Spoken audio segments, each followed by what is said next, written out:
Okay, I have 6 o'clock. Actually, maybe a minute over 6. But welcome everybody to session 3 of the Washington County Business Challenge. Congratulations for making it to number 3, and I hope that you are learning a lot. There is so much great information in this program, and we have some great speakers which you're going to hear from tonight. Before I introduce our speakers, I think to help them, as we've been doing every week, and this has also helped you to practice your pitch. How about we go around the screen and you introduce yourself for our guests so that they know who you are and what you're going to be doing. Anita, do you want to do the Brady Bunch screen calling on everybody for me? Sure. Let me get to mine's not showing a lot. Let's start with Daisy. Hey everybody, I'm Daisy from Stormbrew Farm. We grow flowers, herbs, and vegetables, and we usually wholesale them to florists or restaurants. We have a few retail endeavors as well, and we've recently expanded into meal prep classes and take and bake meals. Thank you. Hunter? Hi, my name is Hunter Gregory, and I'm starting a business called 202 Depot Bike and Shuttle, which will be a bicycle and e-bike rental company that also provides a shuttle service for the Salt Trail that goes from Glade Spring to Saltville. Thank you. Scott Sosha?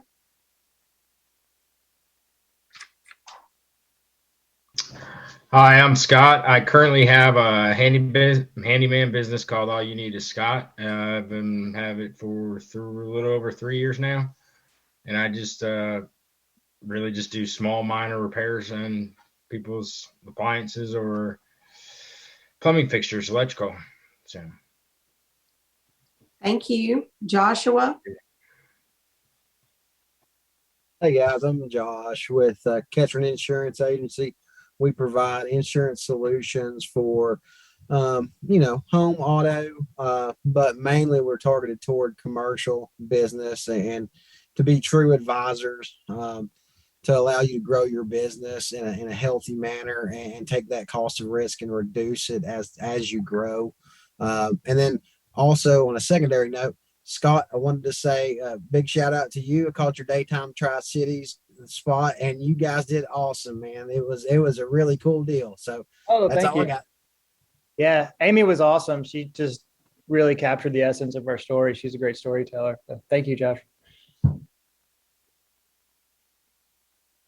Dan?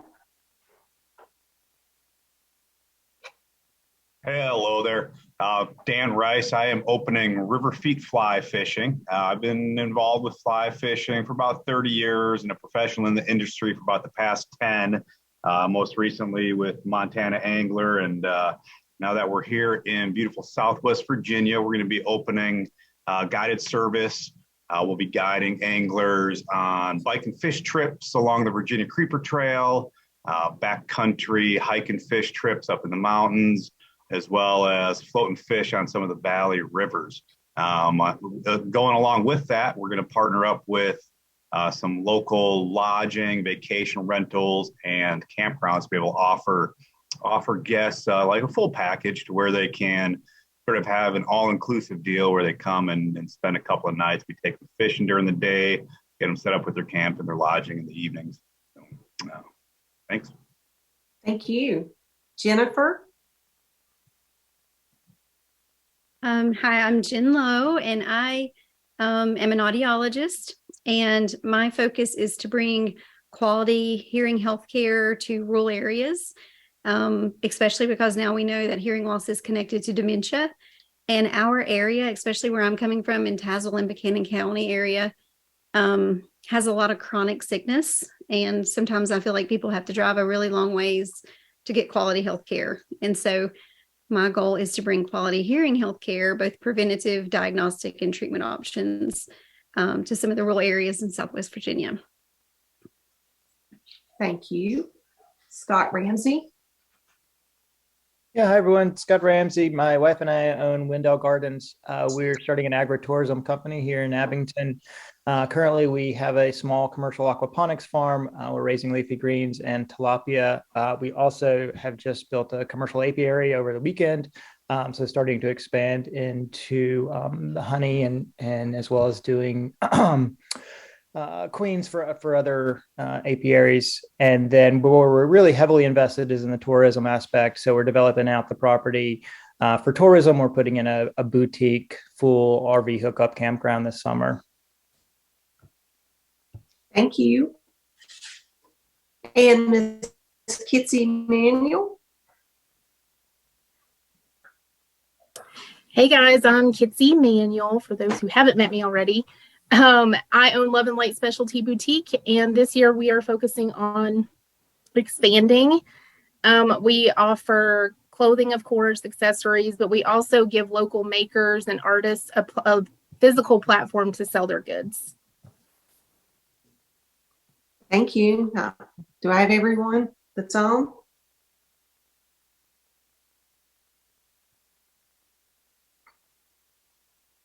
Let me turn it back over to you, Sandy.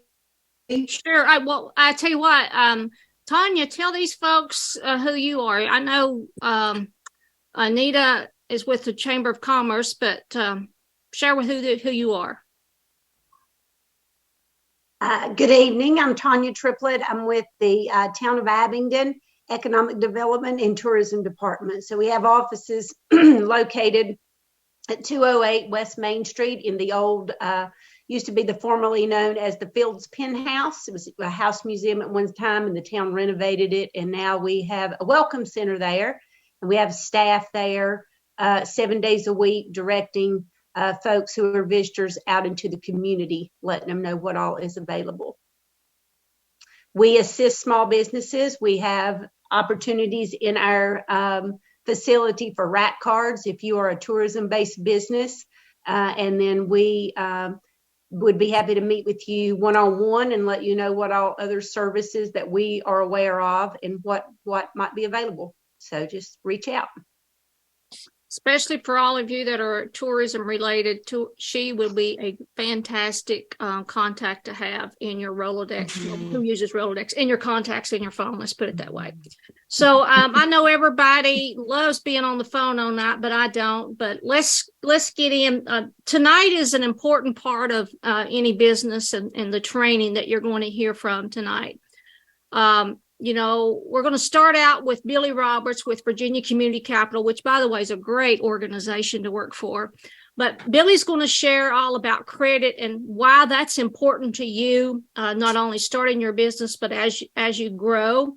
And then after Billie finishes, Carl Knoblock. Carl is the district director for the Small Business Administration for Virginia. So we're very blessed to have Carl tonight to share not only his knowledge, but his experience in starting, managing, growing, and selling businesses before he became to work for in government. So, Billie, I am going to turn it over to you and let you talk about credit. And by the way, their slides are in the folder that I sent the first session that has all of the resources and so forth. So as I get presentations and content, I'm just putting it up on that folder for you. And if you don't have the link again, or you misplaced it, let me know and I'll send it to you, but I will charge. He loves chocolate. Billie. Sorry, I was getting a phone call because I'm using my phone. Can you hear me, Sandy? I sure can. Okay. You ready for me? Yes, you're welcome to start sharing your presentation. And by the way, if you have questions for Billie during this, you can post those in the Q&A and we will address those either during or especially after for her and for Carl. So use this opportunity wisely. So Billie, you're up. Thanks for having me. I always love the joining the business challenges. I love hearing about all of the new businesses that you guys or existing businesses that are trying to expand. As I go through this, please raise your hand, ask questions, just pop in. That makes it more fun, I think, and I retain information better that way when it's more like a discussion versus just me talking at you. Can you guys see my screen yet? It's not come up yet. Okay, it's working. Hold on.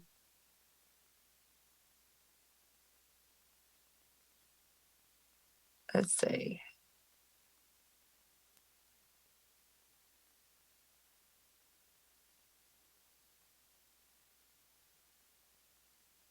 I'm gonna try it one more time.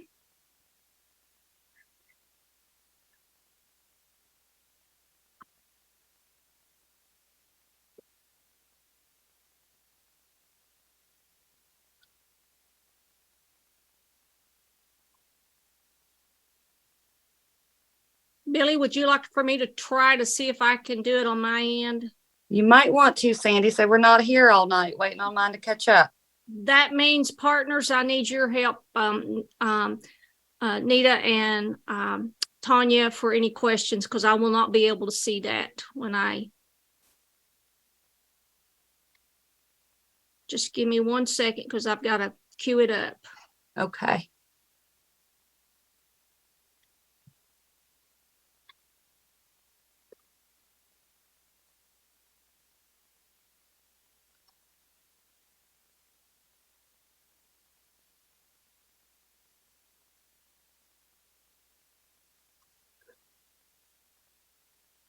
There's a lot to do.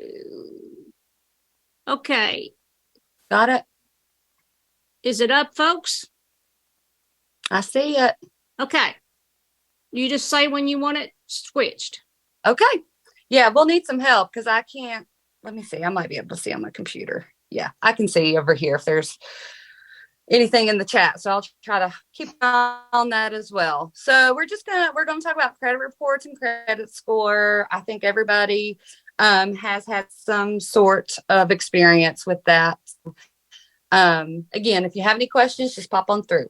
Next slide, Sandy. So we're going to talk about the history of credit reporting, the valid uses of a credit report, some sources. We'll give you a sample credit report, give you some information about what's in your report, some things to pay attention to there, how to obtain your credit report, how often you should do so, dispute process, which is really important, and what credit scores mean, and how to a little bit of information about improving credit scores. So this information, when you're, what does it pertain to you as a small business? I don't know if any of you have been or at the point to where you need some funds to either start your business or expand it.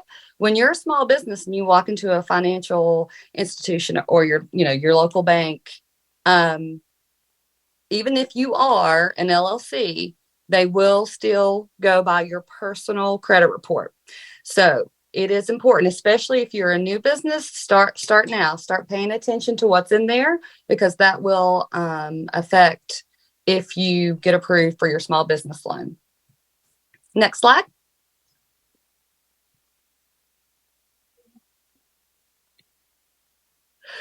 So your credit report is a record of how an individual has applied for, received, and repaid credit obligations in the past. Next slide. The history of credit reports. And this is always an interesting thing to touch on, because I think sometimes people don't understand exactly why credit reports exist. So back in the day, with the population shift after World War II, merchants decided to share information about who was good at paying back their credit. Like if you go into your store to get whatever, and everybody'd have a tab or a credit, who was good at paying it back, who wasn't, and the word would spread, and so they would deny giving credit or a tab to an individual, and that's when the credit reporting industry was established. Next slide. So credit reporting today We have that because there's an increased access to credit. Almost everybody has a credit account of some sort. There's decreased time for credit granting decisions. Everybody wants decisions super fast, and greater access to consumer products and services. I will say that I think there's a misunderstanding sometimes. I think some people might think that credit agencies are government or owned by the government. Anybody think that? They are not. They are actually private agencies. They are private industries. And, you know, there are certain laws and things that they have to follow, but it is not like a nonprofit or a government, like, you know, Carl works for the SBA, which is a federal government agency. And they, you know, it is not like that at all. They actually gain revenue by offering their services. Next slide. So how can my credit report be used for credit approval? Employment, a lot. Now, I don't think there's anybody that doesn't really run your credit for employment at this point. Underwriting for insurance, well, it can affect your home insurance, your auto insurance rates. For professional licenses, if you're having those issued, court orders or IRS, and of course, review or collections. Next slide. So, oh, sorry. Can you go back one, Sandy? So where do credit reporting agencies obtain information?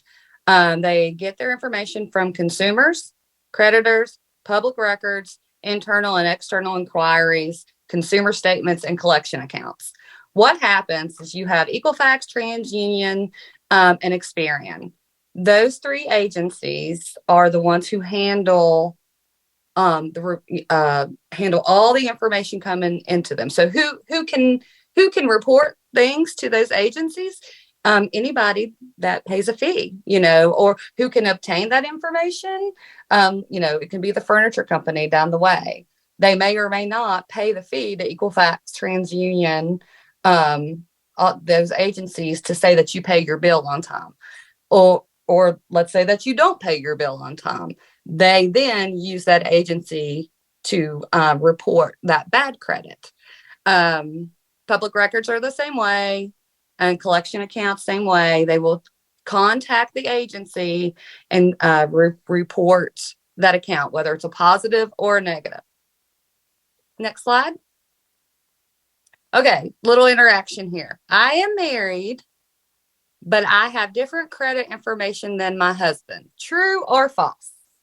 Y'all can put it over in the chat if you want. If you just want to take a guess. Okay, the answer is tricky. It's true and false. The creditors give credit and report only the Social Security number, right?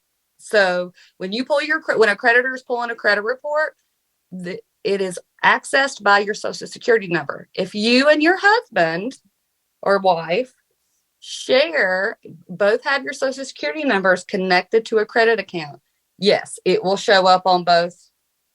The same account will show up on both reports. But just because let's say that you have a house that's in your husband's name, if your Social Security number is not also on that credit account, it will not show up on your credit report. So that's a tricky one. Next slide. Here is, and Sandy said that you guys have these slides in your emails. This is a sample credit report. You can go through here and check out the different sections. It's not showing up on my big screen, Sandy, so I'm trying here. There's usually one section I like to point out. Let's go to the next slide. Oh, your personal identification information. Make sure that this section, all sections you need to make sure are correct, but please make sure and pay attention to this section. A lot of people, it's not a big deal. Let's say that you see there's a little discrepancy in your address. right? Or it's an address that you haven't lived at for 15 years. Contact the credit agency and ask them to remove it. You would be surprised if you have an old collection on your account and it could be connected to your credit report by that address. If you no longer live there, make sure you contact the credit agency and simply say, I no longer live at this address. Please remove it. It's not accurate. Employment, same way. Make sure, of course, your social security number and date of birth. Please make sure that's accurate. Names are important. Interesting story. I checked my credit report. All of a sudden, my name is Billie Roberts. My maiden name is Sleeman. I get on my credit report, and all of a sudden, I have a name on there that says Billy Usselton. I had a boyfriend in college whose last name was Usselton. I don't know if you filled out a credit card application with my name as his, but anyway, I went, had to go in and remove that because there could be things, attached to those things that are not accurate. If it's not accurate or up to date, make sure you get those removed. Next slide. Consumer statement. I always like to point this out. Let's say that you are married, going through a divorce. Those things don't typically show up on your credit report, or you've lost employment. It won't show that you lost your job, at a certain time on your credit report. But let's say you've had some late payments on some credit cards or something to that effect. That section there is your chance to explain to any creditor that pulls that report. This is what happened. In 2020, I lost my job due to a downsizing because of COVID. As you can see, 6 months later, when I received employment, payments have been on time. So use that section. That's your voice to the creditors when they pull your application. Next slide. And then that's a little preview about all of your revolving credit accounts. That's always nice to make sure that that's accurate. Next slide. Public record information, collection agency information, and inquiries. Pay close attention to that. A lot of people have questions sometimes about the inquiries. There are hard inquiries and soft inquiries. I'm sure we've all been through the car buying process, and it's, can be a process to where you're there all day in the car dealership, and then you check your credit report and you're like, oh my gosh, there's 20, or you receive 20 envelopes in the mail after you bought your car where they've inquired on your credit so many times. Typically, if it's, within the same day, it's not going to knock your credit score down terribly. It's not ideal. That's not an ideal situation to have it done that way, but it typically won't affect it that hard. But when you apply for credit cards, and let's say you apply for one at the beginning of the month and one at the end of the month, that's considered a hard hit, and it will reduce your credit score. So be mindful of how often you're applying for credit.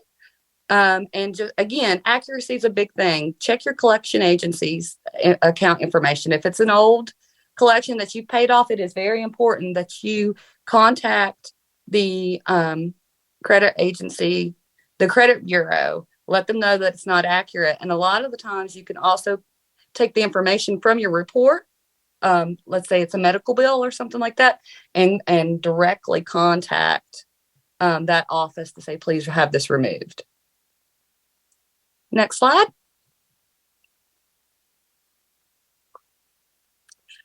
This is probably one of the best things that we have in these slides. I know you guys are probably y'all get all that junk mail. I hate it. This is one way to get all of those credit card applications in the mail, all that marketing to stop. You can call that number or simply go to optoutprescreen.com. and it will stop all of those, all of that marketing for credit card applications to you. And it works, promise. Next slide. All right. My credit report contains information about my recent divorce. True or false? The answer is false. Your credit report contains information related to credit only. So remember, I said something just a few minutes ago about if you have gone through a divorce, it will not say, you know, Miss So and so went through a divorce or was divorced on this day. It will not say that. If you've had a bankruptcy or some negative accounts because of the result of a divorce, those will show on there. And then that's when I recommend you using that comment section to let them know, because life experiences happen. Next slide. What information is not in your credit report? It will not contain race, religion, your medical history. No. Now it could have some old medical bills on there, but no specific medical history. It will not have your political affiliation. Any checking or savings account information will not be on your credit report, or any other information that's not related to credit. Only things related specifically to your credit will be on that report. Next slide. So it's important to obtain a copy of your credit report at least once a year. And remember, we talked about earlier about how Equifax, TransUnion, and Experian aren't government organizations. They're not nonprofits, that they're actually for-profit agencies. And for that reason, they are not responsible for the accuracy. You are, the consumer, the credit report holder is responsible for making sure everything is accurate on that report. A tool that they've given you to obtain your credit report free once a year is annualcreditreport.com. Now there are a ton of different ways to get your credit report, but this was established. This was established specifically for you to pull your credit report at least once a year to make sure everything's accurate and up to date. You can purchase them at any time from any three of the agencies directly as well. And that is kind of fun to do sometimes, to get on there and see exactly, because sometimes they'll be different. Okay. Your Experian credit report, your TransUnion, and your Equifax credit reports may look different. It depends on what the company is reporting to. They actually have to pay a fee to report to these agencies, right? So they decide who they want to report to. So your auto loan person may decide that they just report to Experian and not TransUnion, right? So you'll see there could be some differences in those reports. So it is fun to do that every once in a while, just to make sure and see who's reporting to who. And next slide.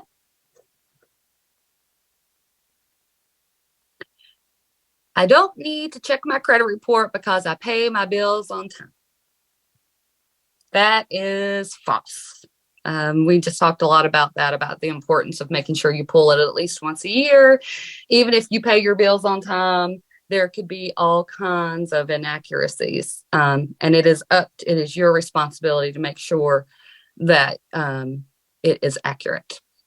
Next slide. The importance of reviewing your report annually. We just talked about this, and these are, again, we can't talk enough about identity fraud.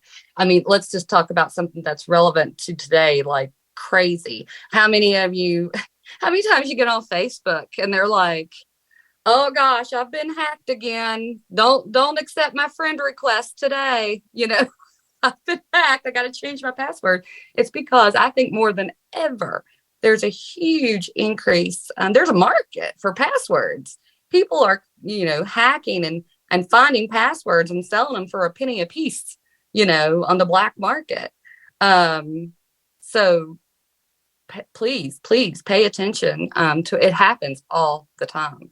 Social security numbers. That's a big market out there for social security numbers. It happens to, I think all of us have been touched by it some way before. So keep your accurate report on file, and it also helps you set goals to improve or maintain your information on your report. And it's really kind of fun to, see if you, when it comes to your credit score, if it's at a certain score, getting it up there. Okay. So we'll move on. Next slide. It is up to the credit reporting agency to verify information before they put it on my report. And we've talked about this a lot. That is false. It is not up to the credit reporting agency to verify that information.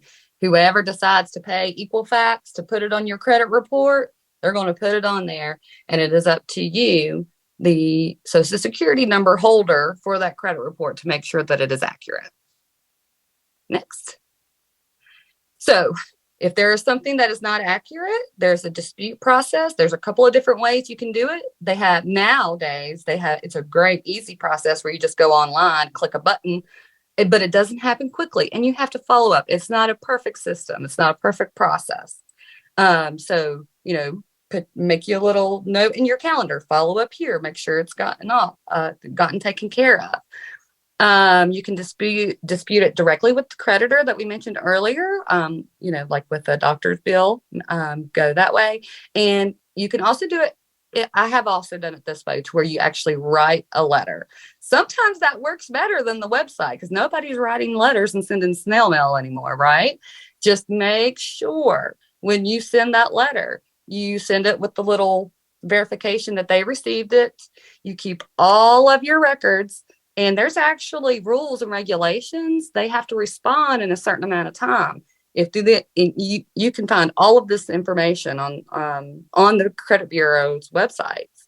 If they don't respond in a certain amount of time, then they have to take it off automatically. Keep your correspondence. Keep close notes on your dates, and you can get it taken care of. Next slide.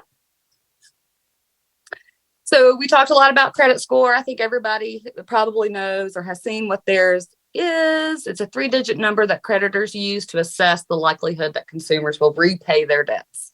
It's a scale from like 400 to 800. I think everybody's goal is to get to an 800, just so that you can get the best interest rates when you're out there trying to get a line of credit.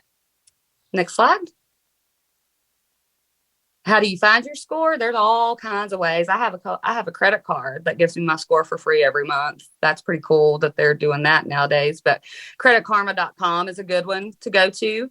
They'll allow you to see your score for free anytime. I've talked to lots of people. People are very happy with that one. And you can also purchase your score when you get it from your free credit report. Next slide.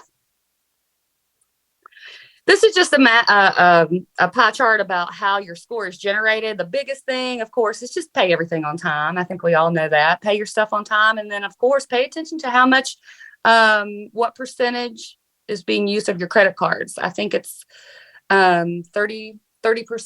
You want to try to be mindful of not using more than 30% of your balance on your credit cards. You will be surprised how much that can affect your credit score. You'll be surprised also how fast you can get your credit score to go up. If you pay off that credit card and keep that available balance below that 30%, in 30 to 60 days, you'll see a huge jump in your credit score. So stay positive, try to stay motivated. Setting these goals, it's really important, and it's motivating to see, there is something that you can do about it, especially if you've had some sort of fraud or a big life event. Try not to get discouraged and stay, it's easily fixed and it doesn't take a lot of time. Next slide. You need a score above 700 to get a preferred interest rate. True or false? You hear that number a lot, but the answer to this question is false. It really depends on what bank you're going to, and what their specific criteria is for the type of loan or line of credit that you're seeking. Next slide. So how can I improve my credit score? We've talked about this a lot during this presentation. Be sure your credit report is accurate. Pay your bills consistently. Make sure you pay them on time. Reduce your balances. Consider limiting the number of credit cards used. I know people that have one, I know people that have three, so it's just what's best for you and how you can take care of things. Reduce your inquiries by limiting new credit applications, and avoid companies who claim that they can improve your score for a fee. That's a big one. Next slide. So here are some fun questions. How long does a consumer owe borrowed money? The answer is until they pay, settle, or are bankrupt. So how long can the derogatory information be reported by the credit bureau? This is interesting. Go ahead, Sandy, click it. 7 years plus 180 days. So how long can the creditor pursue the consumer in the court system to force payment? And this is also interesting. Go ahead, Sandy. In Virginia, it's 20 years, and in Tennessee, it's 10 years. So if you have a credit card that you've denied, or a medical bill that for whatever reason you've decided not to pay, the creditor can pursue the consumer in the court system for up to 20 years in Virginia. Next slide. So we talked about good credit is a valuable financial asset, especially as you're starting your business. Cash flow is one of the most important things to manage your business as you move forward. There's always this point in small businesses to where they are doing really, really well. And it's like this bottleneck of they're doing great, but they need to either buy a piece of equipment or hire an employee, and they just don't have enough to get it done. And that's almost always the time they need a line of credit. Start working on your credit report now, so that when it is time that you need a line of credit to help your business grow, you'll have the confidence to walk into a bank and be able to get that done. Keep your credit card balances low. Pay your bills on time every month, and build and protect your good credit. It's important. Any questions, guys?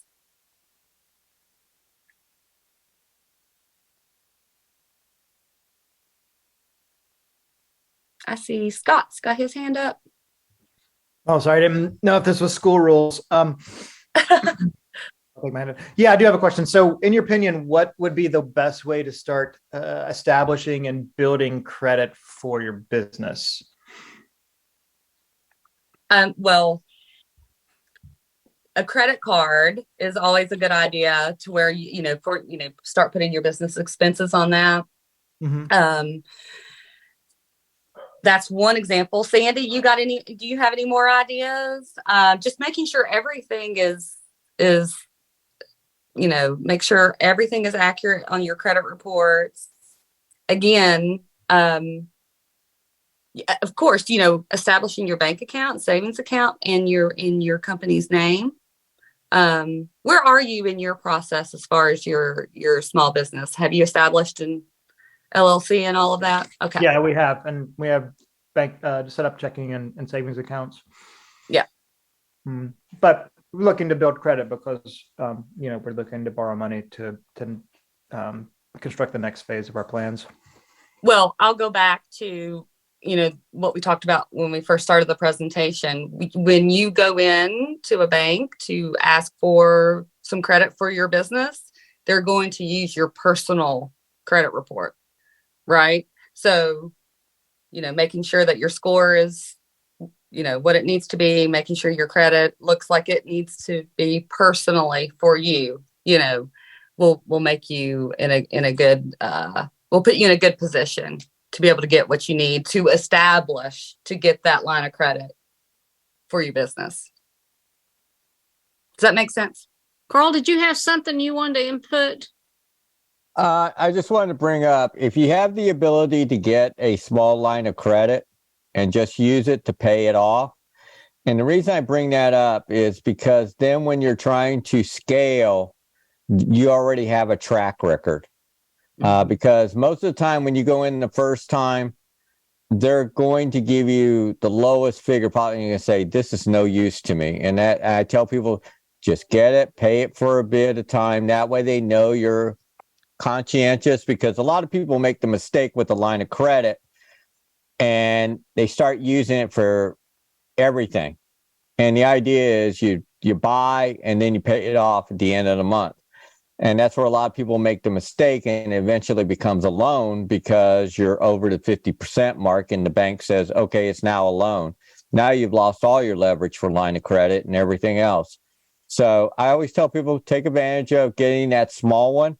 Credit cards are good, but the line of credit really shows that consistent pay, and the bank trusts you enough to give you a small line of credit, where pretty much anybody will give you a credit card. Hey, thank you. I appreciate that answer. Mm-hmm. Dan, did you have a question? I think I saw your hand up. Well, it kind of just got answered, but I'll still throw it out there, I guess. So, talking a lot about credit cards. So say if you don't have a credit card, right? You don't use credit cards for anything, and just assuming that you already have a good credit score, is there any pros or cons to not using credit cards at all? Like, does that damage where your credit score is at currently if you don't? I mean, I think that's an individual thing, and Carl and Sandy chime in too. I think it's some people aren't comfortable with using a credit card. You know, if you have the history available on your credit report that shows that you know how to manage, you know, like a line of credit, like Carl said, you know, it doesn't always have to be in the form of a revolving credit like a credit card. Let's say that it's a, you know, a car payment. Just having that long history of good payment, I think, is sufficient. Sure. So irregardless of whether it's specifically a credit card or a line of credit, if you have I guess what I'm asking is, if you already have an established good credit score, Mm-hmm. you're not going to be dinged for. No, you're not going to. I don't think you'll be penalized. Let me put it from a business perspective. Okay. And let me give you an example. I had a manufacturing operation. I owned all my equipment. I owned my building. I had no debt. You know, had a payroll for 50 people and great credit score. But when I went in for the loan, they sat there and said, well, you haven't paid anything in a while. And so that's why I always said, keep in the line of credit, buy a little something, pay it off. It just kind of keeps that track record to show that you can pay things off. So when you do need something, they already trust you. You know, and so I'm just pointing that out that as great as it is, unfortunately, in the financial industry, they want to see somebody paying something on a regular basis from a business standpoint. Yes, so that's just as kind of a what I heads was up. wondering. Yeah, that was what I was Billy. going to add. That gives you a track record. And, you know, I've even, some of my nieces and nephews, I've suggested buy something on credit just so that you have some type of a history as you get older and you decide you want to buy a house or build one, you've got some type of credit. Joshua, I see you have your hand up. Yeah, I was wondering, I know this has been primarily toward personal because most of us are startups, but when we do say achieve a line of credit from, you know, the startup perspective in a personal point first, is there a way to see if they will report that to what I believe it's NAV for your business? Because I believe that's the monitoring system for business entities. Is there a way to check on that? Do you guys have experience with that? Yeah, the thing is that when you go in and you're, as Billy was talking about, initially the first time they're going to look at your personal score, but you're getting the money or a line of credit for the business. So it's going to be tied to the business. Okay. The only thing they're looking at your personal is basically what's that interest rate going to be that they're going to charge you on that line of credit when you use it. So that's kind of what they're setting the standard on. But it's tied to your business, and then at that point, it becomes a trackable record. And that's why I tell everyone to start early, because as long as you don't have anything to speak of, even if you've been in business 10 years, you've been highly successful and everything, because all of a sudden the day you ask, you're not going to get what you really want because you show no history from the business perspective. And so that's why I tell everyone, if you get something, I don't care if it's only a $5,000 line of credit, it starts, and then in 6 months, you sit there and say, can you up it? Most time they'll up it with no problem. And that's what you keep doing. And you just keep driving it. So you keep driving it upward. So you basically are controlling your destiny. Right. Yeah. And where it's in that business name, like I said, I know that there's a different reporting agency for businesses. Yeah. Will that automatically go to the NAV system though, or do you need to register? It will go. It's there, but unless you pay your fee to be a part of it, it just kind of sits there. Okay. Yeah. I don't know about it's all about making money, and so for them, it's you pay me, I'll show it. Yeah. Yeah, that the credit agencies are like that, which is interesting. I will mention Joshua. I know a small developer in a small town. He has great relationships with his local bank, establishing that relationship early. He is to the point. I mean, he has shopping centers and stuff, and he develops, all homes, rentals plus commercial real estate. He pretty much has the relationship now to where he walks in and he's like, hey, I need X amount of dollars. They know that he's going to pay. He's had that relationship for 10, 15 years now. So he just walks in, tells him what he needs, gives them some information on it. And then he able to get that line of credit to do his next project. So relationships are extremely important in every industry, I think. So just the same here when it comes to figuring out how to grow your business financially. Again, try to find a bank that you'd like to have a long-term relationship with.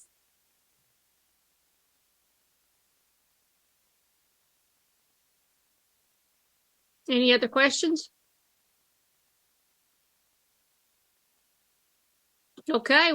Well, our next up is Carl Knoblock with the Small Business Administration. Carl, can you share your screen? And Carl's going to talk about managing a business, and he's already started sharing his experience, just helping answer questions. So, Carl, take it away.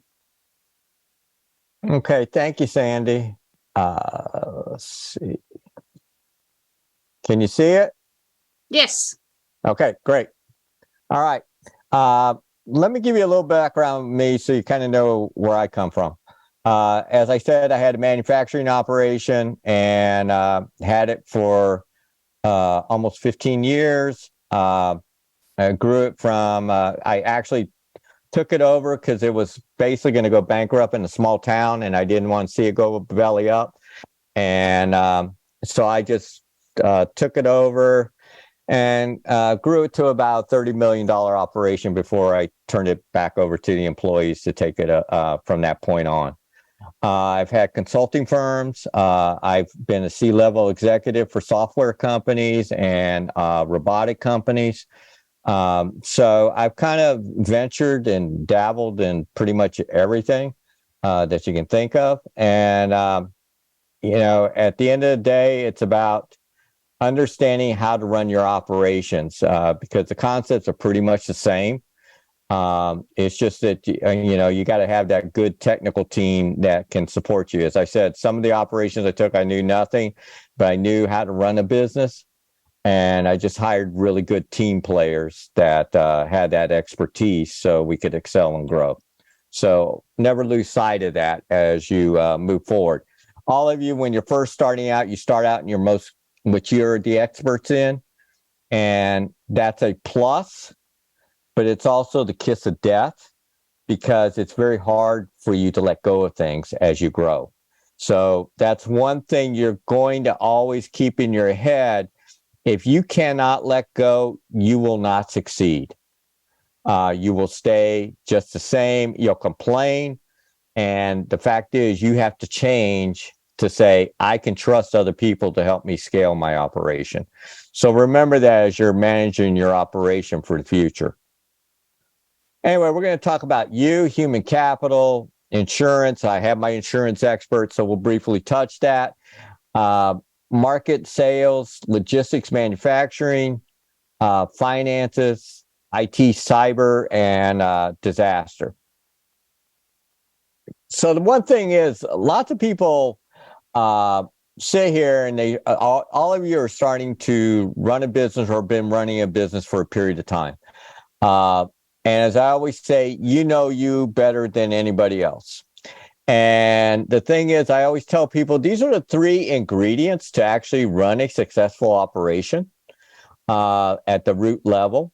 So I always tell people, determine what is really your true strength. Are you creative, like you can think of things on dime all the time? Or are you that manager, like you can manage the operation, you know how to put things in place and keep it moving and that? And then are you the risk taker, where you'll just leap at any opportunity? All these are used within your business every day. And when you're by yourself, you're trying to use them all. But when you get pressured, you go to your most natural place. And why I bring that up to people is, like, if you're creative, it makes it really hard for you to grow your business because you're always changing direction, because you have a great idea that can help you think to the next level. And then all of a sudden you change again based on information. So it becomes very hard for you to get to that point. The people that risk, they kind of jump at things, not looking at everything. And sometimes that leads them into problems where they get themselves pinned in a corner and they really struggle to get themselves out. Those that are managers, they're typically risk averse. So they could potentially scale, but they stay status quo. And if you're really strong in managing, I always tell people to start franchises, because franchises are perfect for people that have that management style. They just work perfect. The model's already developed. You just manage the operation. So, things to think about as you're moving forward. Anyway, as you grow your business, your most important asset is going to be the people you bring on. And I always tell people, never lose sight of why you're bringing them on. I hear so many people tell me, I need a technical expert. And I'm going, you can find technical people, but they want top of the line. And I said, it's about personality. Do they blend with your chemistry? Especially the first person you're going to hire. Do they blend with you well enough? Because if the chemistry's bad, that's going to hurt you more than their technical expertise. So I always tell people, make sure the chemistry when you're small is good, because when a team has good chemistry, it's unbelievable what you can accomplish, even if you don't have the strongest technical people. It's unbelievable. But you can have really strong technical people, and the company is struggling because they have no chemistry. So I always stress to people, focus on your chemistry when you're looking to bring people in. And then, you need people that have that skill set, whether external or internal, to move themselves forward, to connect, to keep things moving in a positive way. And like I said, ask any questions at any time you want. One of the things is, and we're all hearing about it now, is we can't find workforce. That's reality. And I'm a big proponent of looking at software and artificial intelligence options to take my operation on certain aspects that before I would have never considered. I would always looked at employees, but now, because it's so hard, I spend so much time trying to find someone, and then they turn around and leave. It's almost a cheaper investment to look for those small tools right now for certain aspects of your operation as you're scaling. No matter what, always have that job description, because as I always tell people, it's great to have employees, but they're also your biggest headache, because if they get unhappy or something happens, you potentially have to go to court or you have a grievance filed against you.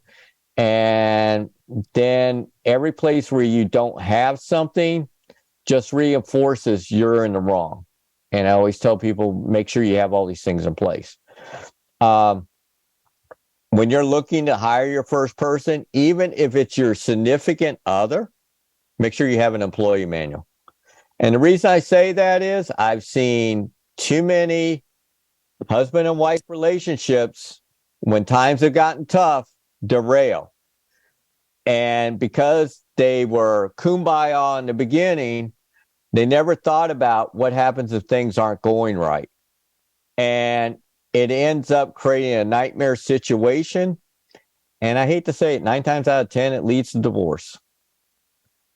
Because of the thing that wasn't done ahead of time. And people say, well, that's not a really good conversation to have with a significant other. I said, look, it's in your best interest long term, because as long as everybody knows that up front, it keeps things in perspective. When you don't have that, there's assumptions. And when assumptions are made, and we all know, if we've ever been in a relationship, somebody misinterprets something, and then you're sitting here saying, no, that's not what I meant. When you're talking about a business, you really have to be cognizant of that. So I'm just going to give that as a recommendation. It's your choice whether you want to do it or not, but I'm just giving you that from my years of experience of dealing with a lot of businesses.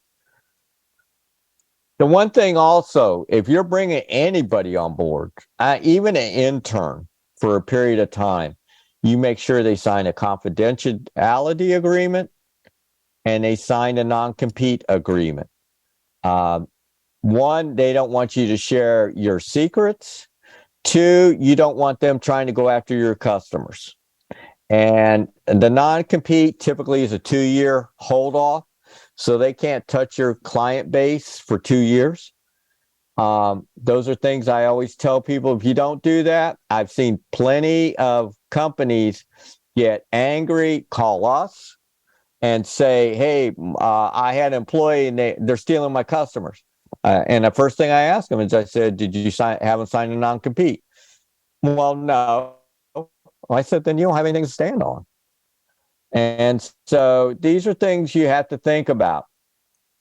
Also, in your operation, if you're going to have a physical location, you have to think about the American Disabilities Act. Whether it's a business-to-business type operation or whether it's a business-to-consumer operation, you have to kind of have those in perspective. And depending on what you're doing, as somebody you talked about, you're going to fall under OSHA and EPA guidelines, and so you kind of have to be aware of those things. That you have those little things in place so it doesn't come back to haunt you later, especially once you start having employees. Carl, it looks like Joshua Ketron might have a question. Okay. Yes, Joshua. Hey, just real quick, what's your thoughts of instead of the non-compete, a non-piracy contract? You could do that, depending on what your work. That's where you're talking to non-piracy. If that's your software technology that you have and things like that, is that what you're talking about? Well, a non-piracy, it's just a little different portion of a contract. It just basically, it says a lot of the same things, but it doesn't. A lot of times a non-compete can say you can't perform this certain type of work within a certain mileage or anything like that. And a non-piracy kind of gets that out, because it sometimes can lead a court to kind of overdo that, where you're basically taking the ability for that person to make money versus just saying, well, you can't take my clients for 2 years.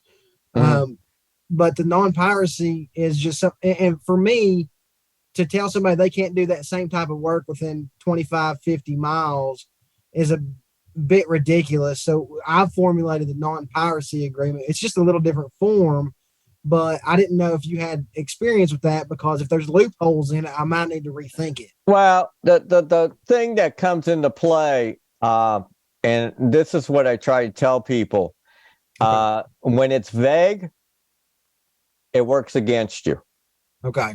When it's target specific, the reason I say 2 years, because that's pretty much standard in the industry. Like some people say, for 7 years, you can't touch my client base. Well, the court immediately rules 2 years. That's why I always tell everyone 2 years. Because they figure if you can't control your customer base to hold them that solid, they weren't yours anyway. And so it's kind of that aspect. And whether it's, I never look at 25, 50, 100 miles. I never really put mileage. And the reason being is if they want to come leverage that, you know your footprint, you know how far you cover. And you can literally, somebody says, well, you didn't put a mileage. Okay, my customer base is basically a 50-mile radius. At that point, the court will say, okay, in a 50-mile radius. So that's kind of where this comes into play, where somebody's really trying to push it beyond your footprint per se. So that's kind of where this comes into play. But like I said, the more vague it is, the more it comes back that you'll spend more in legal fees trying to justify with it. But the piracy has come up with software. And that's why I was asking that question, because some people have, they have a off-the-shelf software, but they've redesigned it so it's proprietary to their operation. And so they've had that agreement there because the person's been able to see the ins and outs of it. So dealing with it. Thank you. The other thing I want to point out is in today's world, we have different generations and they totally think different. And we got to understand our today young people, our Gen Zers. It's not about I have to show up to work every day and be a dedicated employee because I need my retirement. Theirs is how much money can I make to a point where I'm comfortable so I can go play for a while and then I'll come back into the job market, because that's the job market right now. So I tell people you got to understand those generations and the dynamics of them. Hiring good tenant, have an absentee contingency, because a lot of you are going to be, when you decide to hire, you're still going to be a shoestring, and you got to have kind of your thought process when somebody doesn't show up. Like I was working with a tailor the other day, and he has 3 part-timers, and they just called in at the last minute. And he made the assumption we're going to be there, and he took a special project, and he's just blowing a gasket over it. And I said, that's why you need these contingencies, so you know what to do. So you always have that in your head, so you're not panicking over the situation you just put yourself into. So some things you look at, today, especially with the current administration, with the big push for unions, which typically ties to higher salaries, benefits, and things, you have to weigh those things out when you're involved, depending on what your business is. The one big plus is as long as you're always willing to offer training to improve your workforce, they're pretty dedicated because they see the investment. Yes, you're going to have that rare one that's going to run off, but overall, they stay pretty much dedicated because they see that investment for future opportunities. And make sure you have, with that job description, on the job checklist. So then that way you've checked off on everything when that person you say is fully qualified to be ready to be working full-time in your operation with no OJT requirements. We briefly with insurance, the thing we always talk about, the unemployment, workers' compensation. In some states, it's disability. The one thing I want to stress to everyone is, those things are required. Make sure you never let those go by the wayside, just like on taxes. There's certain taxes you always have to pay, sales tax and all that. Do not let those slide because the IRS is unforgiving. You could be late with your payment at the end of year, but on those quarterlies, there's no mercy. And I'm very sincere with that. And so make sure you keep that in your head when you're doing business, because you don't want the target on you. Because once it's on you, it's just relentless.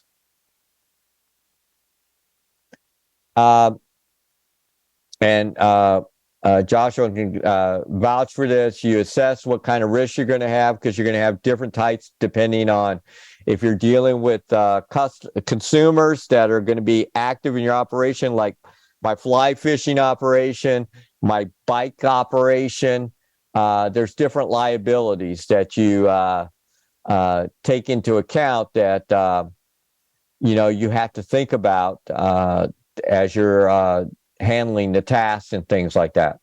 So that's where, especially those insurance reps there in commercial market, are excellent resources to make you think about some things that maybe you hadn't thought about. Some of them have the packets where the business owner policy packet. And like I said, just look for, and because your communities are small, who your good reps are. And so you know how to build that relationship with them to find out what's best. But I always tell people every couple of years, make sure you go and do a reeval with other insurance carriers. The reason is because sometimes your agent kind of forgets to give you deals because they have you. So that's a way to keep it honest. I used to do that all the time to my reps. Different types of insurance that are available. Cybersecurity is becoming a big one. So remember that. One, and I'm going to just bring this up, flood, is the kiss of death because any situation could become a flood situation. And as long as somebody says it's a flood, the insurance is off the table. Whatever you have, it's done. Unless you have flood insurance. And it can get ugly even when you have flood insurance. I was helping a company on the Gulf Coast that got hit by a hurricane. And it was described by the group that it was a flood and at the same time wind. So I had a person that had hurricane insurance and flood insurance. And you think, well, it'd be an easy solution. 6 months into it, the two insurance reps were still fighting who was going to pay what for this poor business, even though they had done everything right. So I was called in as a mediator. I just walked in. I said, okay. I said, flood, you have the first floor. Wind, you have the second floor. I said, end the deal, move on. And they just looked at me like, what? I said, no, that's it. We're not going to waste time and energy. What's what? It's it. Move on. And so, and then it went. So, just understand it can get very frustrating, even if you have all the proper insurances and everything else. The reason I bring the life insurance on an owner, because if you have a business, especially if you have family members that are not a part of the operation, heaven forbid if something would happen to you. But if it does, this kind of policy is designed to kind of take care of the business.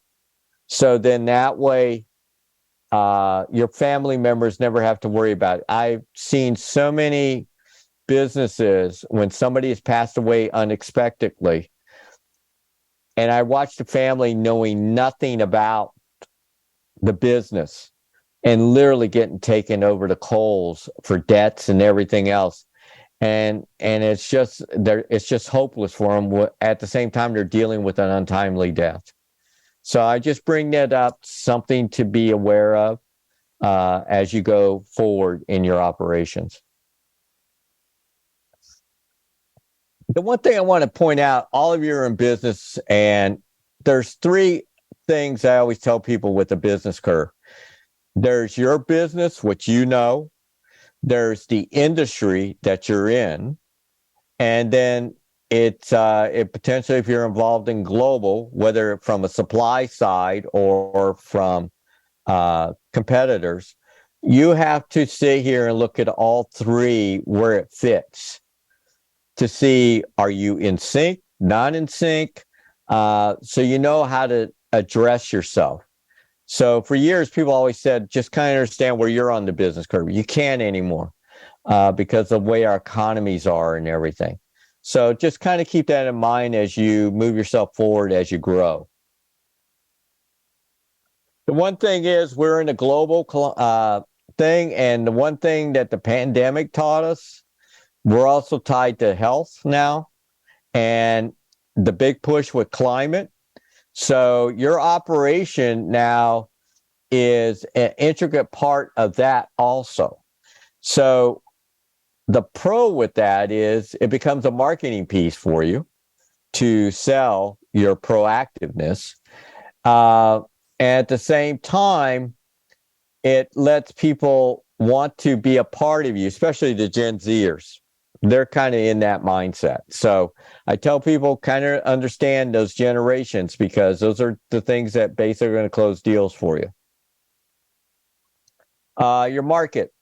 You know, lots of times I ask people who their target market is, and they'll give me a vague answer, and that's not a target market. Target market is you really know who your market is, who that consumer is. Like the fly fisherman, since he's coming from Montana, done it there for years, he should have an idea of his age range, gender, everything that comes into play, and potential future growth markets that are going to come into play based on information he knows from his experience in the operation.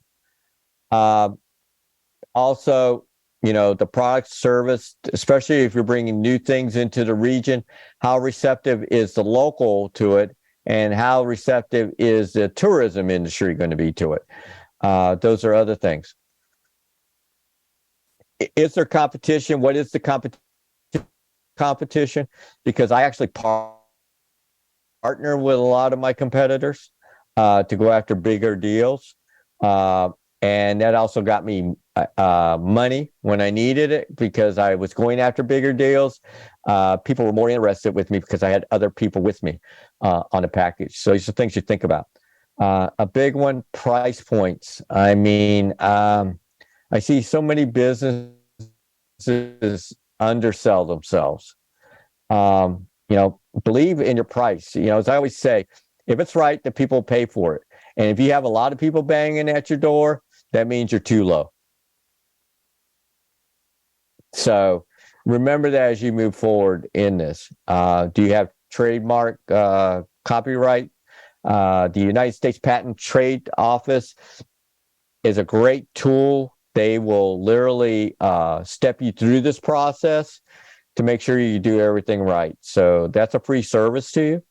From the government, but they do a really good job of making sure people do things the correct way to protect themselves. And then what is your market strategy? The one thing here I pointed out is here's electronic. I see so many people throwing things up electronically anymore. And the one thing I always ask them is, tell me about your customer. And when they tell me, I'm going, then why are you getting these tools? Because your customer doesn't do anything. And I'll give you a case in point. The federal government, and it's all-knowing. We have a Twitter account, okay, at our office. But almost all our customers, which is small business, don't have a Twitter account. So what value is it? You know, and we always say this to the government, you know, our agency. We say, why are you giving us this when we don't even have it? I said, this is great communicating between government agencies, but that's not our role. Our role is we deal with the public. And so I always tell people, make sure that you're choosing. I will always stress, have a website. And the reason I say you have a website is because it makes you bigger than what you are. And when you don't have a website and you just have a Facebook, that pretty much tells everyone you're small peanuts. So just remember that as you move forward. The other thing is that if you have an email address, make sure you buy the rights to have it tied to your business name. When you have a Gmail, a Yahoo, Hotmail, and once again, you're sending a clear message, I'm a small operation. And why do I also say that? Because when you're looking for future growth with the financial institutions and everything, they're going to sit there and look at those little things like that. And that kind of what adjusts your opportunities. So these are things to be aware of as you look at to go forward. Then we have our traditional based on what you do as a business. We still have those traditional packets that are still very useful and very valuable that are readily available. Even the shrink wrap on your cars and things like that. So depending on where you're at. Sales, everybody's always talking about Google Analytics. If you get big enough that you're hiring a business development person to help you find more opportunities, it's great. I always tell people the local communities, the chambers and that, and typically we'll have somebody come in and talk about the economic forecast for the region. And that I always say, take the time out of your day to go hear it because it kind of helps you see how things are looking and good and bad.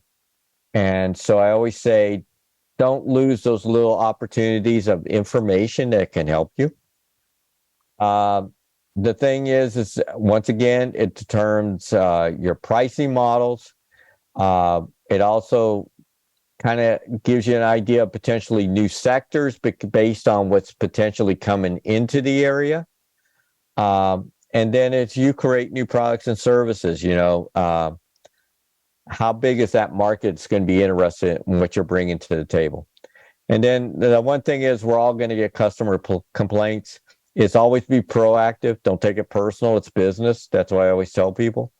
And just to handle in a professional manner because people respect when you're quick to react to either that you did fail or no, there was a misunderstanding. So people understand that you have control of the situation.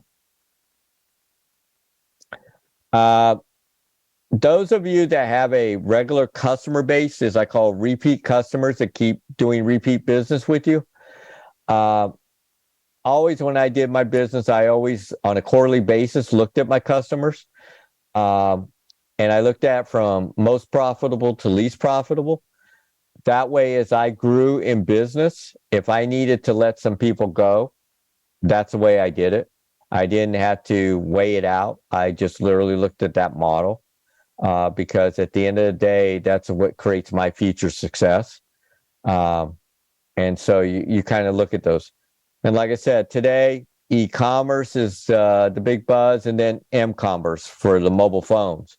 So make sure that if you're creating a website, Facebook, whatever, that, it's mobile friendly because a lot of people are using that as a reference point. And the more you make it friendly, the more opportunities you get out of it. Logistics, those of you that are bringing in products and that, I always tell people, make sure you have more than one supplier and make sure that, you give business to the different suppliers so they will stay interested. So if you ever really need them in a pinch, that secondary supplier, they're there for you. The thing is that knowing your suppliers, knowing where they're located, knowing their type weather for seasonal, like when I was in manufacturing, I was in polymers. So I was a formulator. So I was dealing with raw materials.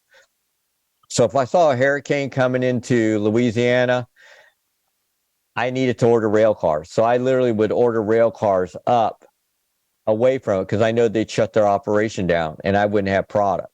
So these are things you look at as a business entity, that you're always trying to look ahead to potentially what's coming down the pike. And with today's weather, with their forecasting things, giving us a fair shakeout, like with Mother Nature, with the Arctic Expresses and everything, what that potentially does on truck traffic, especially if you're getting something from the Midwest or West.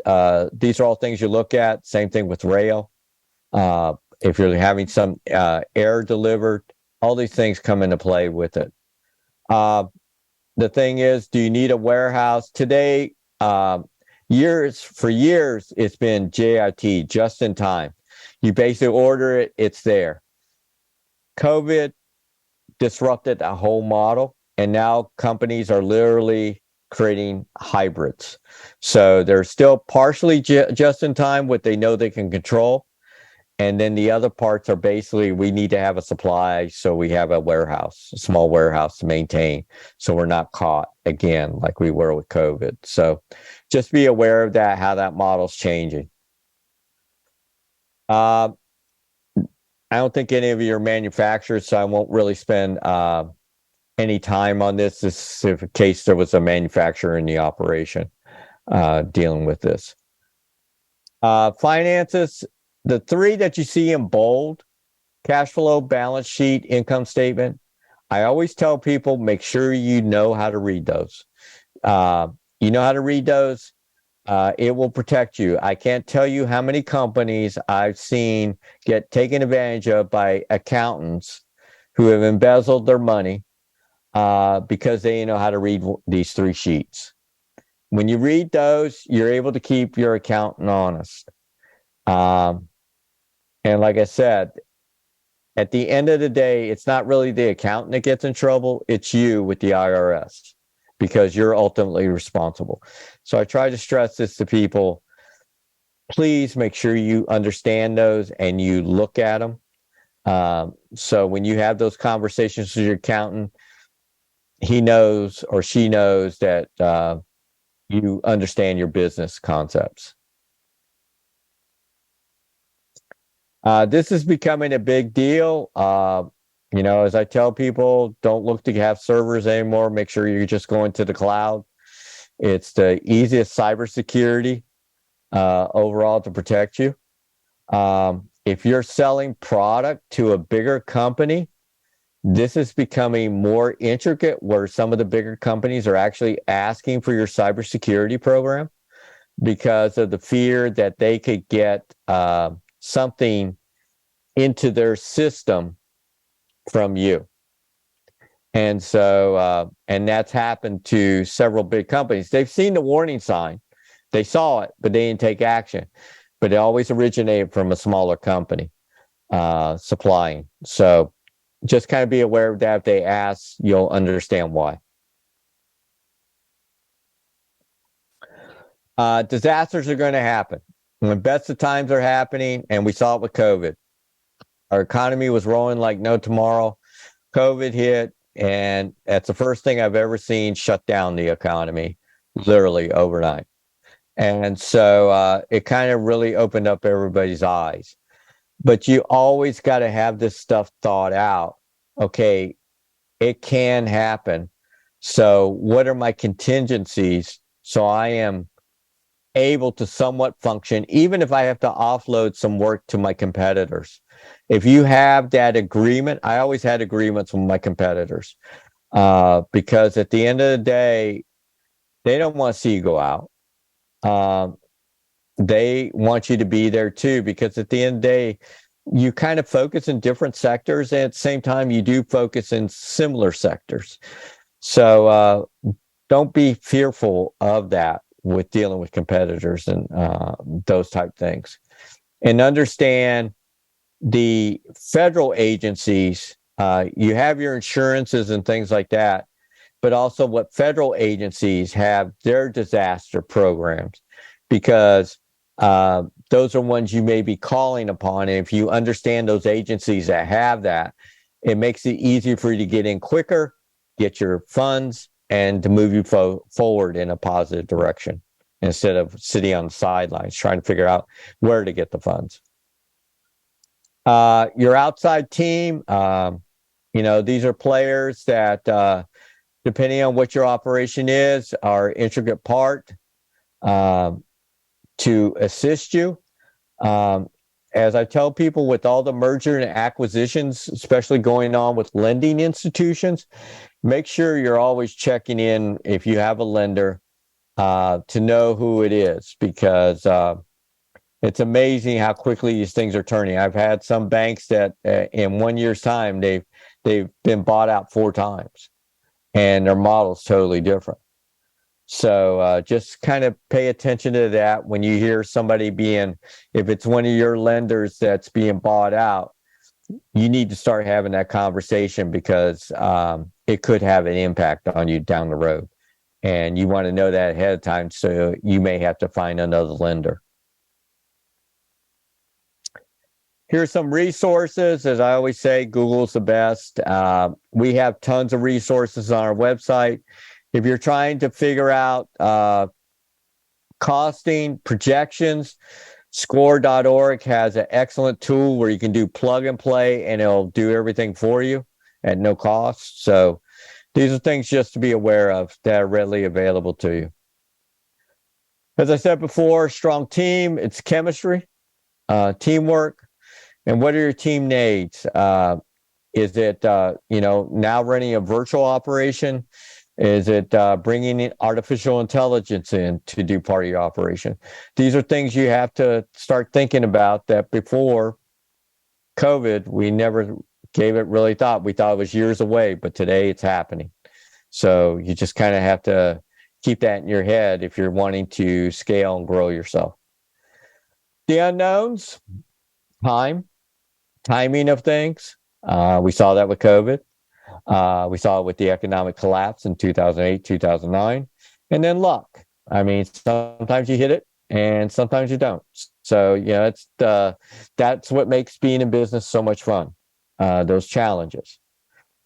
The one thing I want to talk, I flew in the Navy, is that you're one hook from success or disaster. So to let me know, the goal is always to catch the cable. But the plan, if we missed the cable, as soon as we hit, we went full throttle. So if we had to run the runway on that aircraft carrier, we basically would get us back airborne again. So the thing is, always remember that as you move forward, on how you have things in place will determine your potential for success in a difficult situation or disaster as you look at it. And that's all. So does anybody have any questions?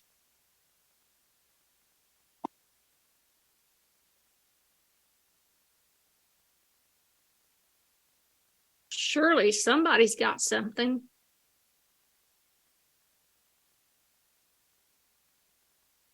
I just wanted to share something that I thought was interesting with hearing healthcare. I just read this whole article on Facebook was good for the demographic, the age, it was the best of the social media for like 65 and up. But another thing that I read was that baby boomers love technology. And so people in the hearing industry were not talking about Bluetooth connectivity and all these different accessories and stuff, because they didn't think, they had this mindset that people in that age range did not want like higher levels of technology. And they recently just did a study, and they were like, nobody knew this information until like about a year ago when the study was being done, but they were like way wrong. Like the baby boomers love technology. So I just think it's interesting how we sometimes have these mindsets, or like stigmas almost sometimes, and like they can be so off base, and just listening to your presentation kind of brought that to mind. Yeah, and it's an excellent point which you brought up. And one of the things that a lot of people lose sight of is 25 years ago, when we said our family, Our family was basically down the road. Our grandparents were there, our aunts, our uncles, and that. Today, we're not. Today, we're all over the place. And so if a grandparent wants to see their grandkid, it's FaceTime. It's the Bluetooth. That's how they're doing it until that time they get to connect. They actually get to see the child grow because of that technology. And that's what a lot of people forget about, is how connected grandparents are to those grandkids. And that's why technology becomes so important. Another interesting statistic that I've heard that surprised me was, for marketing purposes, that what's the newest generation? You know, the 20 somethings, right? They love snail mail. Yeah. They love getting mail versus email, because that's all they've ever known. You get a ton of email. So I thought that was interesting too.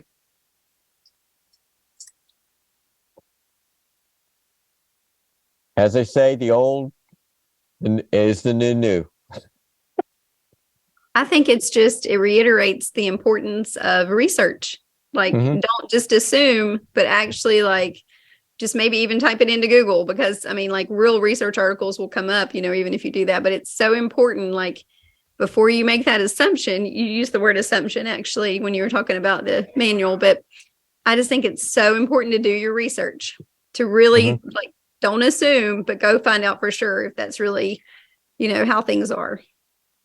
Yeah. And in this day and time with technology, it's a lot better to do your research when you're working on your business plan, which everybody is, right? You're doing great on it.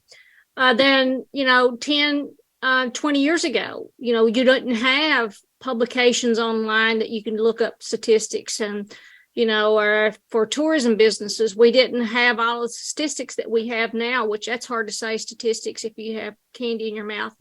But, we're lucky compared to 20 years ago.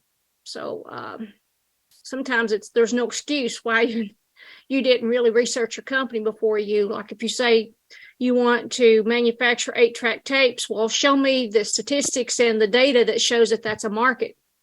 Who's using it?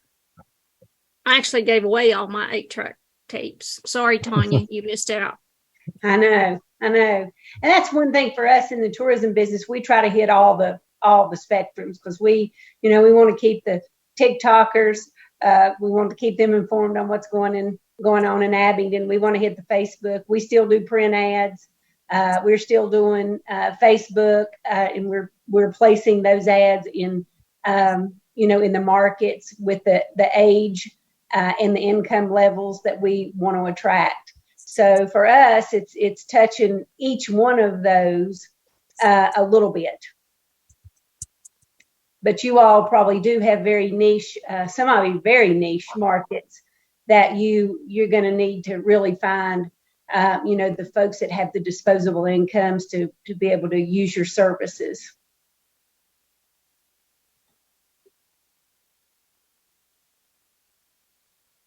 Any questions for Carl or Billy?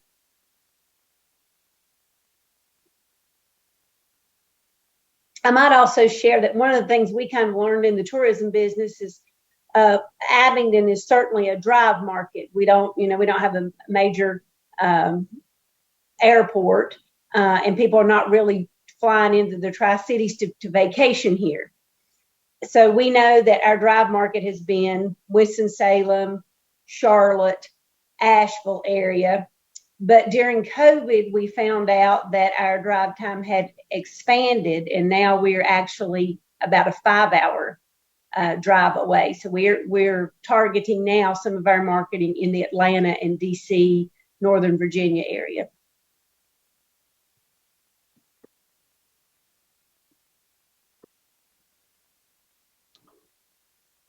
Well, thanks, Carl. Billy, so much for your time and sharing your expertise. I hope that everybody took lots of notes and you will incorporate a lot of the things that they outlined tonight in your business plan. Just a heads up for next week's session. Nothing personal, Billy and Carl, but next week's session is all about marketing and communication. That's one of my favorite topics.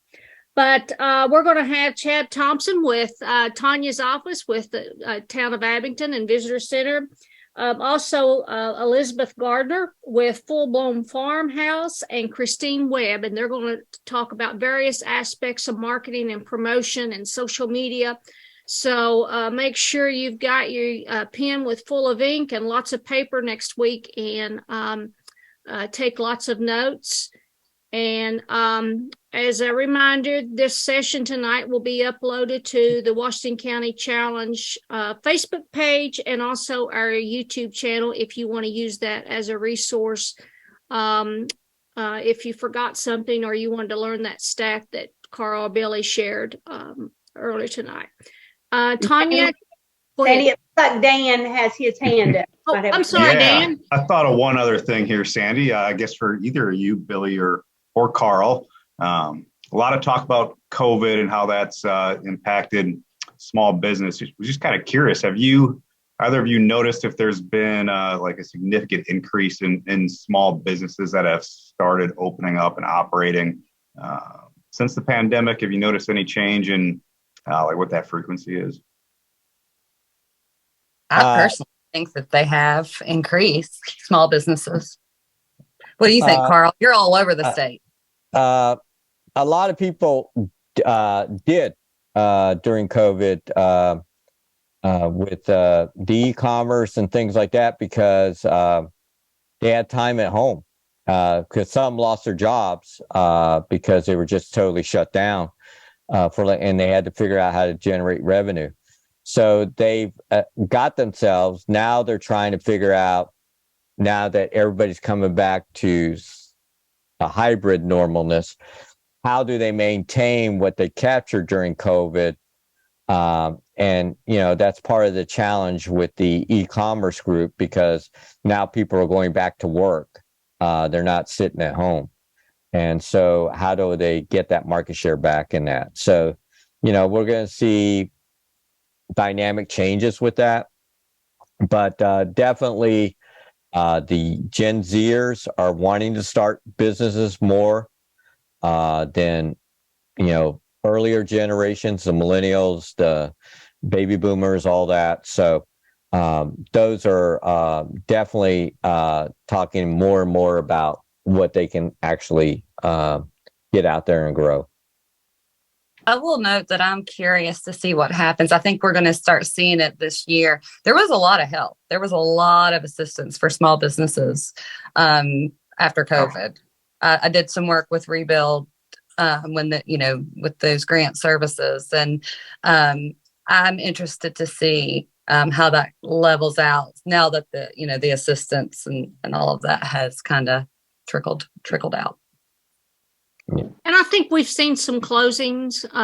Most of the closings that I have witnessed or know about have been in the food restaurant businesses. And I think the big thing is this continued challenge with labor and then sourcing. And that goes back to credit that Billy talked about is, it may be challenging for you to source some of your products, and why you need to be ready. And that's part of why we do the pitch contest at the end of this challenge, is because you're going to be continually pitching your business, not just to folks, lenders like Virginia Community Capital, but also to market your business, but also to suppliers. Absolutely. I don't think I've talked to one business that hasn't been touched with the supplier issues, struggles, challenges, COVID. Well, on the upside, I've spent most of my day today working with groups. So student groups, motor coach groups, and corporate actually have booked numerous nights in Abingdon.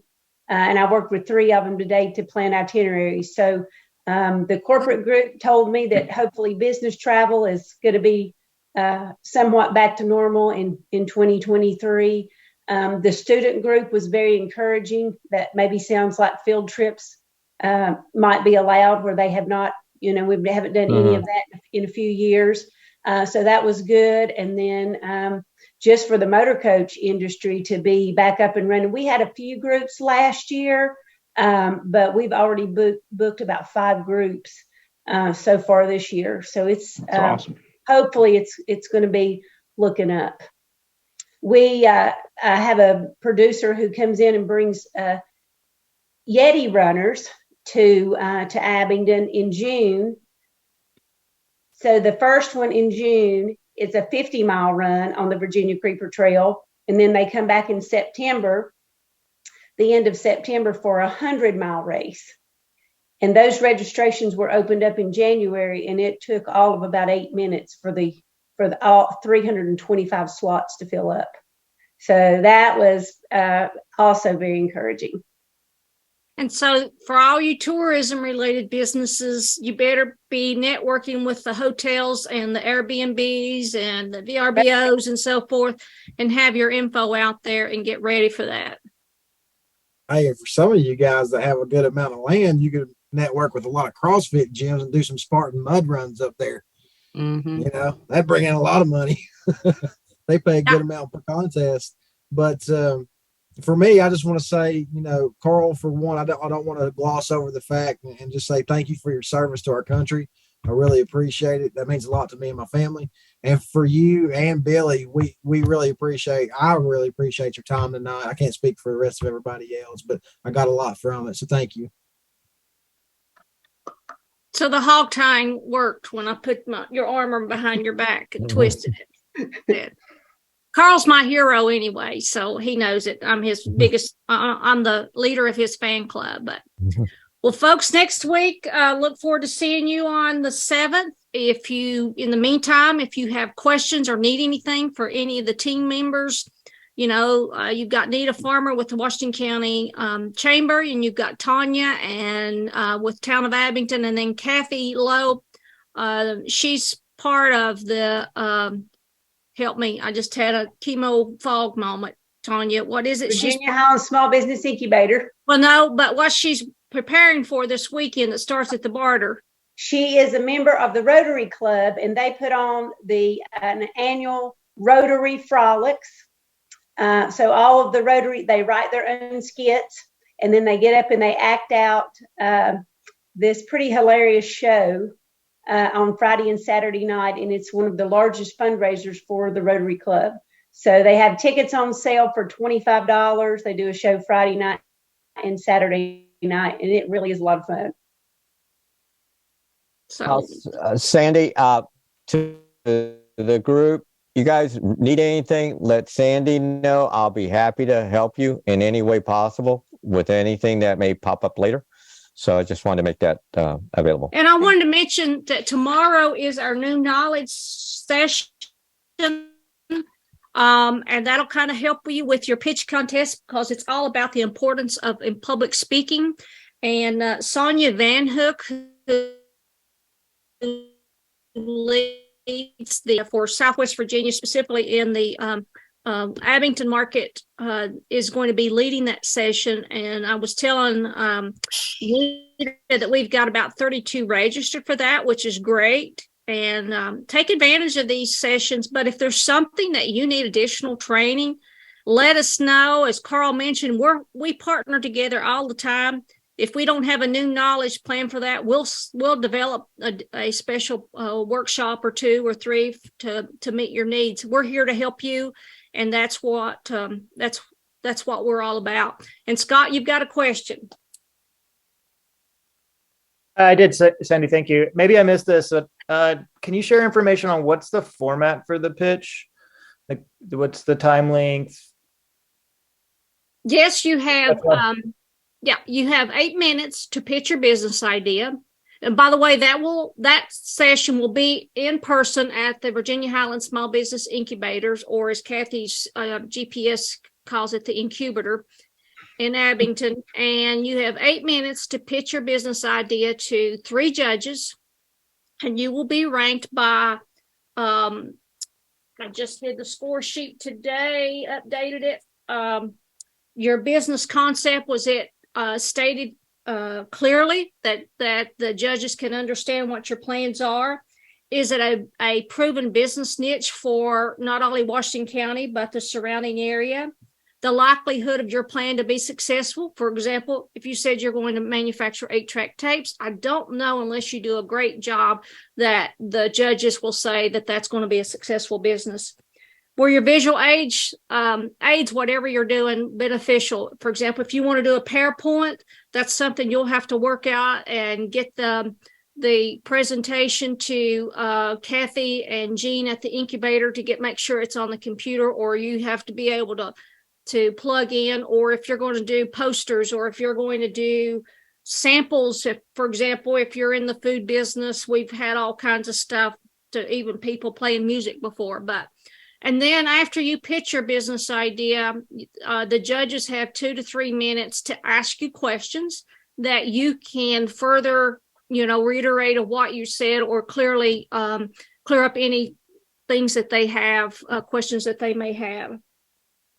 And then they also, one of the things that we ask them to do is if there was a strength in your presentation, or if there's room for improvement, because again, this is an exercise to help you grow as a new and existing business, and they will share that. And then after the whole competition is over with, we'll share that feedback, as well as the feedback that we would get from the folks that review the business plans.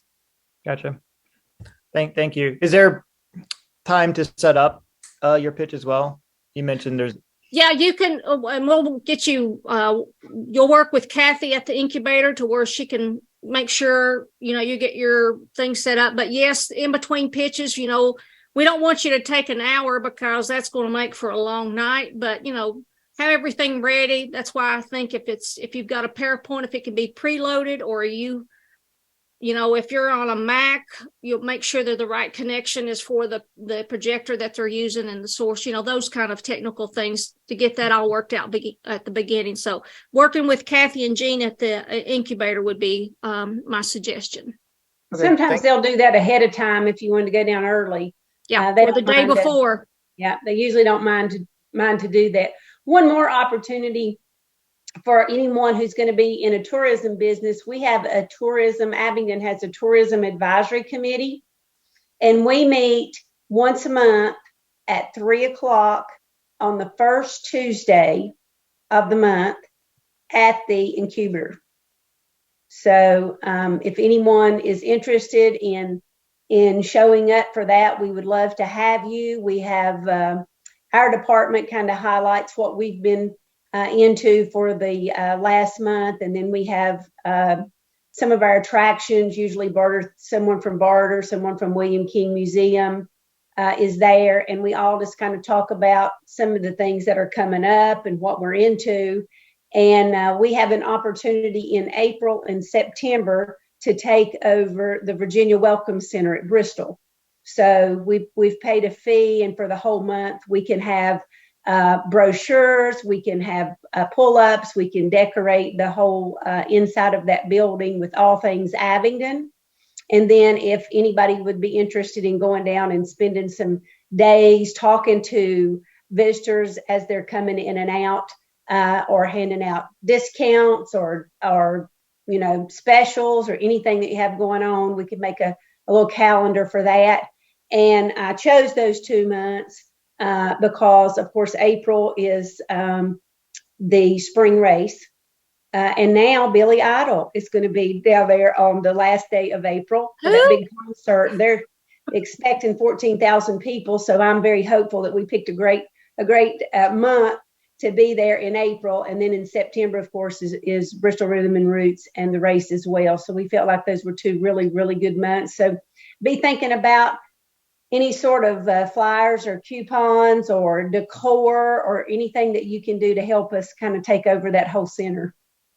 And need to share with them what the chamber does once a month, a great networking breakfast that the chamber hosts at the higher ed.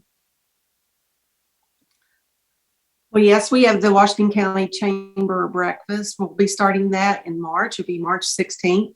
That is when we will be making the announcements of the winners for the 10th annual Washington County Business Challenge. So we're real excited about that. So usually the third Thursday, they're held at the higher ed. We'd love to have you. It's a great way to network, get to other people, let them know what you're doing, your services, products. Also, we have our annual luncheon tomorrow, so we're real excited about that. We'll be showcasing what we've been doing this past year. So one thing that we always do is try to work with the town. Tanya is very good to work with and everything. We look forward to working with her and her staff and everything that we're doing. So that's why we're all in this together, and we're so excited to have you as part of it. So please plan to come, of course, in March, and then throughout we'll continue those through December. And it's free. And those are at 7:30 in the morning? They're 7:30 in the morning, so it's early enough in the morning that you can get your day started before you start your business. Yeah, bring those business cards and network with, other businesses in Abington. Scott, do you have another question? Yeah, sorry. Hey, Tanya, when is the next tourism meeting? I missed is it next Tuesday? It is next Tuesday. It's the first Tuesday of every month. And what time is that? 3:00. Okay. And you know where the incubator is, right below the Southwest Higher Education Center? Yes. Yeah, it's in their large conference room. Next Tuesday. And then I sent out, I think after the first session, a list with links of previous business pitch contests that you can watch to see what others have done. And they're not all just from Washington County. There's other sessions that's been done. And I think I even put a link for the Southwest Virginia, our first challenge to support, pitch contest to support the Bristol Casino that was held in December. So just to give you a mixed bag, and you can, for yourself, can see what's good and what's bad, and that way you can cater to make sure you get the high scores on that.